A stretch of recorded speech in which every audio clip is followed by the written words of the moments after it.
হ্যাঁ চল না, তুই চল না। সপ্তদশ বিধানসভাতে প্রথমবারের জন্য দেখা গেল পুরো বিজনেস শেষে তারপর অবিচুয়ারি হচ্ছে।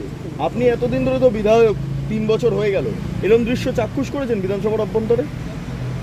একাধিকবার শোক প্রস্তাব এসেছে বা এই ধরনের অবিচুয়ারি হয়েছে, কিন্তু আমি যতটুকু দেখেছি আমার স্বল্প সময়ের অভিজ্ঞতাতে, সেটা হচ্ছে অ্যাসেম্বলির শুরুতে এটা হয়। তবে একটা কথা বলবো, আমি যতটুকু জানতে পারলাম এটা নিয়ম বহির্ভূত নয়, এটা কনভেনশন রীতি আছে। যদি বলতে পারেন তাহলে রীতির এরকম হয়ে আসছিল, এরকম হলো, এতটুকু। মানে পিএসসির চেয়ারম্যান বিরোধী থেকে হবে, এটাও একটা রীতি। হ্যাঁ। যেমন সেটা এখানে ভঙ্গ হচ্ছে, ঠিক একইভাবে কি এটাকেও ভঙ্গ করে দেওয়া হলো?